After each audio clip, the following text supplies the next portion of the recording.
Hola, hola. Hi, everyone. Good morning. My name is Ayla Jallo, and I am the community lead for the Amigahood community. We are a free global community for Latinas by Latinas that is under the leadership of HACE. I'm excited to welcome you to today's Cafecito con HACE, which we do every other Wednesday, featuring a powerful Latina person who is making great strides in their career. So if this is your first time joining us and you're unfamiliar with HACE, who are we? HACE stands for the Hispanic Alliance for Career Enhancement. And we are a national nonprofit dedicated to the employment, development, and advancement of current and aspiring Latino professionals. Through professional development, resources, and networks, and by facilitating access to meaningful career opportunities, HACE helps Latinos succeed in every phase of their career. Just a quick announcement. So some of the ways that we achieve our mission are through our leadership programs, and our fall program applications are now open. So for more information on how to apply to our programs, visit our website at aceonline.org and click in the program section. And we also are dropping a link in the comments. Well, I'm excited to speak with today's guest. We are excited to welcome Sahirenys Pierce, who is the author of The High Five Banking Method, a money system you can count on. She's also the founder of Poised Finance and Lifestyle. As a millennial, first-generation Latina mom with a background in finance and financial planning, Sahirenys has dedicated her career to helping women build confidence, clarity, and consistency in their financial lives. So please join me in welcoming Sahirenys Pierce in the chat to today's Cafecito con HACE. Hi, Sahirenys. So excited to chat with you today. Hey, thank you guys so much for having me. Super excited to be here. Well, we always start our Cafecito con HACEs the same way. So first, I would love to know, how do you like your cafecito prepared, or what is your morning beverage of choice? Ooh, things have changed a little bit for me. I'm now drinking decaf, which I know is a shocker for a lot of Latinos, but I'm Yes. also adding something called black sesame paste to my coffee, which has it's very nutrient dense. So it has a lot of magnesium, iron, a lot of the good things that we don't consume enough of. So I'm excited to be adding that into my cafecito every morning and just mixing it up a little bit. Wow, I've never heard of that. I love that. So do you prepare that? I mean, we talked briefly before this about how we're both Dominicana. Do you use a greca too, or have you gone over to the Nespresso side of things? I had an espresso and I actually just recently switched back to a greca Yeah. because it's actually so much more healthier and easier to just clean Yeah. out and just put whatever coffees that you want to get, especially with my mom traveling to different Latino countries. She always brings me another decaf little coffee so I could try it out. And when you have the Nespresso, you can't really do that. You can't Yeah. enjoy that as much as you kind of want to. I love that. Yeah. Always, keep it basic with the greca. Healthy too. Yeah. So, can you talk a little bit more about your cultural background and also a little bit about your journey as a first generation Latina and entrepreneur? How did you get into entrepreneurship? Just give us the spiel on who is Sahirenys. Yes. So, like you said, I am Dominican American. Both my parents are immigrants from Santo Domingo, the DR, the capital. Same. And being here, exactly. And being born and raised in San Diego, California, definitely gave me a big culture shock because a lot of times I was the only Dominican at the whole school, companies, everywhere that I went. We do have a community of Dominicans here, but it's very small. But it's beautiful because you get to also learn about other Latino cultures like Hondurans, Puerto Ricans, Venezuelans, Costa Rica. And I grew up in a neighborhood with a lot of affluent Latinos doing very well for themselves. And that gave me a very positive output of saying, hey, we can do this. We can come from wherever we come from and we can succeed. But it also gave me a big reality check during the 2008 recession, seeing how economic downturns affect our community so harshly, where we weren't just losing homes and cars, we were losing our family dynamic. For my household, we lost our home, we lost our cars. My dad lost, his business pretty much at a certain point. But my parents also ended up divorcing, which for Latinos, we're very family oriented. So to lose those moments, future moments, was very very heartbreaking. And to see that happening all over my neighborhood was heartbreaking. So I realized, you know what? We really do need to figure out this money thing because it's affecting our livelihood, it's affecting our families and our mental health as well. So at this point, I decided to switch my major from pharmacy, which was a recession proof career that I was looking forward to, into finance and financial planning, where I can actually learn the insights about money, how to manage it, not just how to make it, how to grow it, how to invest, how to prepare for economic upturns and downturns as well. And that's one of the main reasons why I've gotten into entrepreneurship. I've gotten into this line of work where we can help more people that look like you and me and in our communities start growing financially, strong financial foundations so that we can grow moving forward for the next generation, not just for us as well. Wow, Sahirenys, I love the way that you explain how, something that could have really derailed you was actually what catapulted you to pivot and think about it just changed your whole trajectory, and using that to Mhm. not just fuel you and empower you, but also your family and community at large. Can you talk a little bit more about what is your approach to financial education and planning now for yourself, and how you also in your career have taught others with that, cultural Yes. background in mind? Yes, definitely. When you're in financial planning and you get into the wealth management industry, you don't see a lot of people like you and me. You don't see a lot of people like our friends and family coming into these industries to get financial help, to move to the next level. So, a lot of times, the information that I was learning in my textbooks and in practice wasn't really translating to our community. And a lot of times it's because we don't have the foundation set. So people are talking to us about investing and life insurance, but we don't even have an emergency fund. We're not sure about our budget and how much we can spend and our financial confidence. So when it came to our personal finances, one of the most important things was for my household to have a strong financial foundation. And that meant taking care of the basics, as boring as it may seem. That includes budgeting, it includes money management, it includes having an emergency fund, and also picking the direction of where you want to go with your finances. What goals do you actually want to set? I think a lot of people would be shocked that one of the top questions that a financial advisor asks you when you first meet with one is, what are your short-term and long-term goals? And the amount of people who are just shocked and just freeze and be like, wait, I came here for you to tell me what my short-term goals are and my long-term goals. Like, no, this is based on you and what you want to do. So getting back into the driver's seat and deciding, what route do we actually want to take and what destination do we want to actually get to, not just individually, but as a community and as a family or a household as well. I think that's really important. And as I was going through my financial journey, where, I started paying off my student loans, of course I had some, my husband had some as well, our cars, which totaled up to $99,000 of debt. Getting out of all of that debt, cash flowing our wedding, and starting to see the momentum in our finances allowed us to handle a lot of these difficult moments that life eventually throws at you with a lot more grace, because we had that foundation and we were focusing on what really mattered.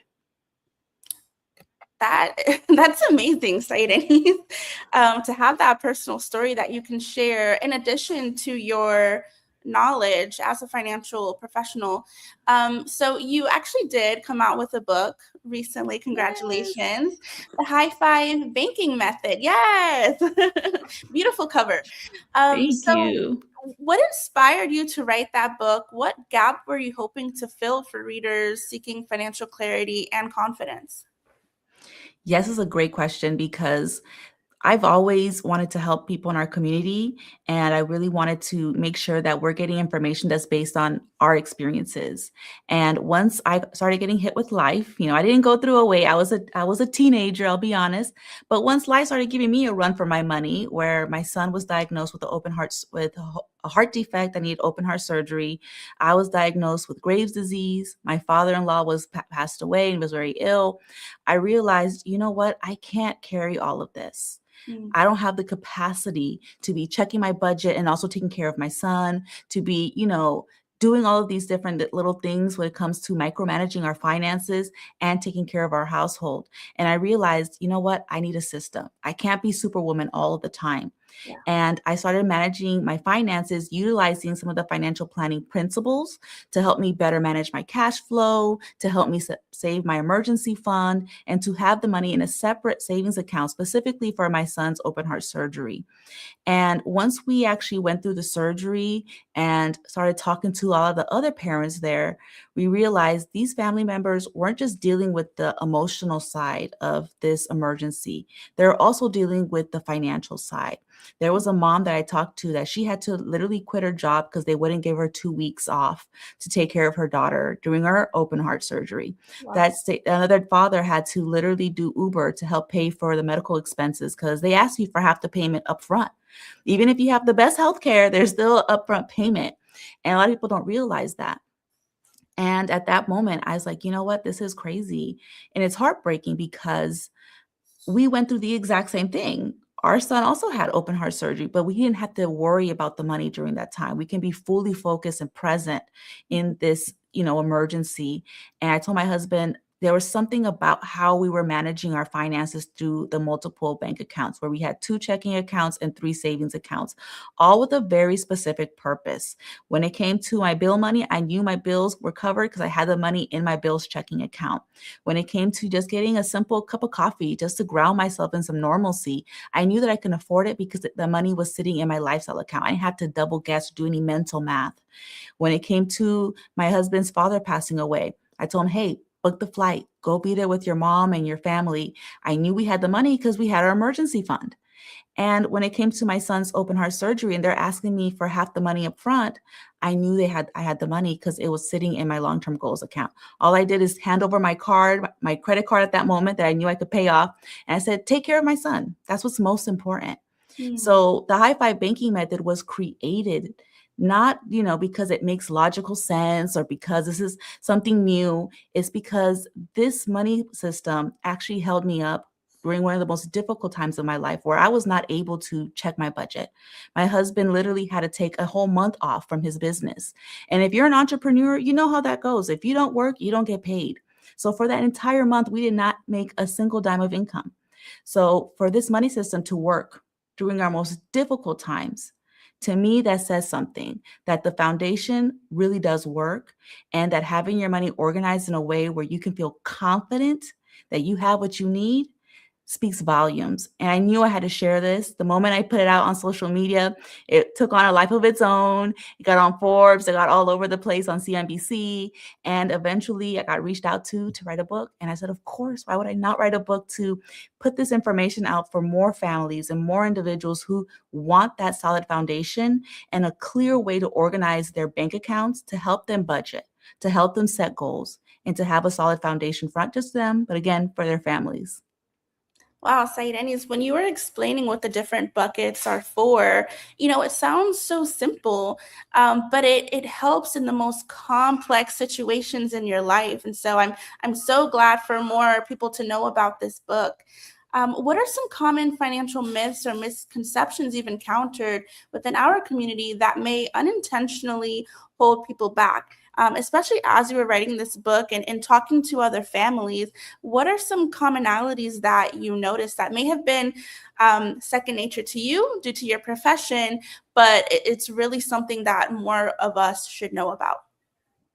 I think it's the emergency fund. The moment I brought it up, my mom was like, shh, shh, shh, no, no, no, don't say that. No diga eso. Because a lot of times it brings up this notion that you are saving for an emergency to happen. Like you're preparing for them to come to you. And that myth is really hurting a lot of people. A lot of times people are just saving $20 because they were told to save $20 for a rainy day, but they don't know how to use it, when to use it, or what it's actually for. So what I do is the flip side. I say, hey, it's all about spending with purpose, saving with purpose, and investing with purpose. So when it comes to your emergency fund, you're being very intentional about protecting yourself and your household. But you can't do that if you're looking at the word emergency fund as something toxic or negative. So in my book, I do let them know, hey, if you don't like that name, go ahead and change it.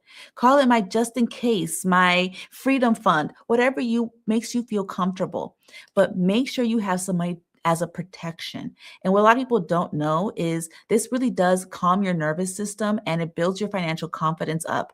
When you have some money set aside that you know can help you cover your rent, can help you cover an emergency or, medical debt or natural disaster. Those are the things that we need to have set in place before we start investing, before we start spending on lifestyle experiences and things of that nature. Not because we want to be boring, but because our mental health and our financial security is top of mind. And I think if we, desensitize that myth that saving for an emergency fund is toxic or bad, that will help a lot of families and a lot of individuals realize that, hey, you know what? Maybe $20 a month isn't enough. Maybe just saving to save isn't the right path. Maybe I do need to be a little bit more intentional about what I'm saving for and how much I actually need for my lifestyle, not just chat GPTing how much should the average person have saved? Because a lot of times that's what people are doing now. They're just going on Google, trying to see what the average person's doing and not considering what they need. Wow. So it really comes back to empowering yourself and looking Mhm. at your own life, right? Sometimes we think like, oh, well, the grass is greener over here. Let me see what that person's doing or that person is doing. But really, it's about looking at what's in front of you and what makes sense for you. And I love that Mhm. you brought up even your mother, right? Like, so there's so many superstitions within our culture, and inadvertently, like we can really hold ourselves back when we Mhm. adhere to that versus really like opening our eyes and again being intentional about what we're doing and why we're doing it. This is such a good conversation, and I hate that we only have about 30 minutes to We talk. need an hour. We need You an know, hour. we really do. But this is why, everyone watching, this is why you need to get the book so you can really dive in and hear all of the gems that Sahirenys has to share. I do also want to open up the floor for everyone watching this live. If you have any questions, feel free to drop them in the chat. I'll ask a few more questions and then we'll open it up for Q&A. So, Definitely. Denise, what if you can give one financial habit? What's that one thing that can have the biggest impact over time, regardless of income levels? You've talked about a couple of different things, and of course, different there's a menu, right, of things that you can do right now to really support yourself financially. But if you only do one thing today, what would that thing be that could really have the biggest impact? I would say is to separate your bills from your lifestyle. The number of people who feel like they're living paycheck to paycheck, it's up there and it's just getting higher. There are people who are making 200,000, $500,000. I couldn't believe I just read a stat today from Goldman Sachs that I believe it was like 54% of people who make over $500,000 feel like they're living paycheck to paycheck. My friends, that is not living paycheck to paycheck. We need to be very clear on what we feel and what's reality. So when you start separating your bills from your lifestyle, you can actually learn what your minimum cost of living is. And that's a number that most people have no idea. That's the number I actually recommend people know like the back of their hand. But if you ask people this in the street, they're gonna be like, oh, I don't know. And so it's really empowering to know what your actual numbers are and what you need to survive on a day-to-day basis. And when it comes to your lifestyle, being intentional and saying, hey, this is a choice that I'm making. I want to spend $500 on my lifestyle and I'm okay with that. But I don't want to go over that by choice because I have other things that I want to do as well in my life. I want to save my emergency fund. I want to save for a trip to Cabo or the DR. I want to save for a home. There's other parts of your life that also matter. Your lifestyle is not the only thing that identifies you. So I think it's really important that people make that separation and they can do that this weekend today if they want to as well. It's not overly complicated, but it's more of taking ownership of saying, hey, I am very clear on what my mandatory needs are and the lifestyle choices that I want to continue funding. I feel like just doing that, the first step of the high five banking method will make a huge difference in their finances. Mm. And I love that you have made it clear about lifestyle versus bills, because Mhm. at least in my family, right, and for maybe those who are children of immigrants and coming from this um, like scarcity mindset, sometimes you feel really guilty about having money set aside just for you to enjoy life. So what you're saying is that you could spend for your own joy, but it's about being smart and making sure you set that aside. And putting a cap on it. Sometimes if $500 doesn't seem realistic for you, whatever number works for you. It might be $100. It could be $50. It doesn't have to be a grand amount of money. It could be something that you enjoy, a hobby, going out to coffee with your mom, simple things. It doesn't have to be super luxurious or ultraly expensive. Thanks for saying that. So, if our audience remembers only one lesson from your book and our conversation today, what would you want that lesson to be? Make a plan for your money because the world will. If you don't have one, trust me, marketers, the government, taxes, they all have a plan for your money. So it's really important that you set the time to dictate what you want your money to do for you before social media, influencers or ads start telling you what you deserve or what you need. I think it's really important to self-empower yourself and say, hey, I don't really want that. So I'm not going to really prioritize that. I want this, so I'm going to prioritize that. And it might be a big ticket item. Let's say it's, you want a new cell phone. You can save for it over time. You don't have to go into credit card debt. You don't have to increase your monthly cell phone bill. There's other strategies to get what you want without the world pressuring you to go ahead and hurry up and get it. I feel like a lot of us feel that strain and it's getting a little too intense. I think it's important for us to take our power back. Love that. It's about taking your power back. Yeah. It's not Mhm. about shrinking yourself or how much can you hold back. It's really for your own personal power. And I love that you've made that statement. So, final question: where can our audience learn more about the high five banking method? How can they connect with you and continue their financial wellness, or perhaps just get started? Yes, definitely. You guys can check out my website, thepoisedlifestyle.com. I'm also on social media on Instagram, YouTube, TikTok. My handle is Poised Finance Lifestyle. I also do a lot of Q&As and, different financial topics. So don't be shy. Send them over in a DM if you want to. And also, I do live events as well. So I'm excited to continue doing that.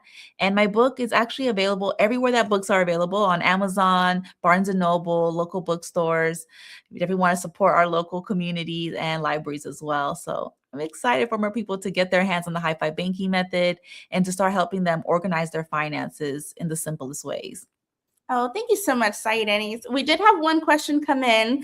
Do you Yes. think social media adds to the consumerism mindset of spending money that a lot of people have nowadays? Especially with, wanting to be more intentional about how we're spending.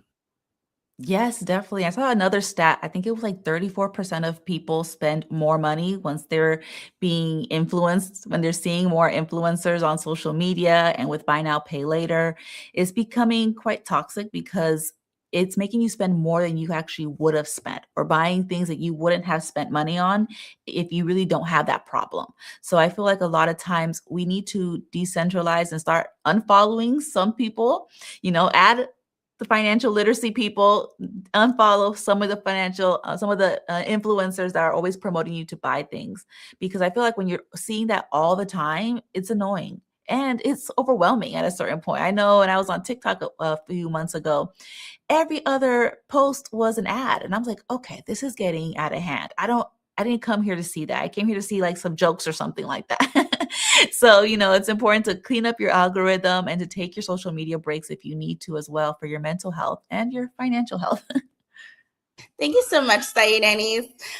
So Yeah. is your book available in audio version as well? It's not available in audio, but we're working on it. And hopefully, with enough sales, we'll get in Espanol también, which I'm super excited and really hoping for that. Oh, that would be amazing. Okay, Yeah. one more question. What's your take on joint versus separate accounts for couples, whether they're married or not? Ooh, this is a great question. I believe if you are not married, you should not have joint accounts. Legally, there is no commitment there, so you shouldn't be joining accounts. But if you are married, I think it's very beneficial to have joint accounts, especially when it comes to bills. You know, everybody can't be perfect all the time. It's really nice to have two set of eyes. Like, hey, did this get paid off? Did this get paid off? And knowing that you have access to the necessities is very important for both parties. And when it comes to your emergency fund as well, if I go down, I feel confident that my husband's going to pay the medical bills and make sure that I'm okay, and vice versa. Because sometimes, life twists and turns. You never know what's going to happen. So you want to make sure those funds are available for both parties. And from my experience, having joint savings goals has been very motivating. When my husband and I were saving towards our wedding, I could see he's contributing. I could see I'm contributing. We're getting excited. We're getting closer to our goal. And we're both motivated to not overspend and to save more. And that type of environment really does build that momentum that you need to build generational wealth as a team, especially nowadays where it really does take two incomes to make money stretch. Now, if you're someone who wants to have their own autonomy, having separate lifestyle accounts is an option, especially when it comes to your personal play money. But for me personally, I don't care about that kind of stuff. So I'm like, I'm not, hiding my Sephora cart from my husband, because I'm probably talking his ear off about it.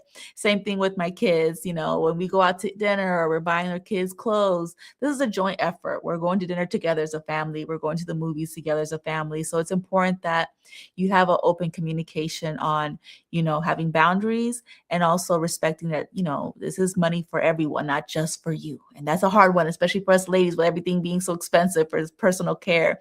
But it's okay to have a personal care budget. And if you're being open and honest about it, I think a lot of people will be surprised about their parent or their partners not having a big issue with it. This is such a rich conversation, Sahirenys. Thank you so much. Again, for everyone watching, the link in the chat to get Sahirenys' book is there. And we just thank you for sharing your time with us and your wisdom. Thank you so much. Enjoy the rest of your day. And to all of our audience watching, we'll see you at the next Cafecito. Thank you so much. Bye.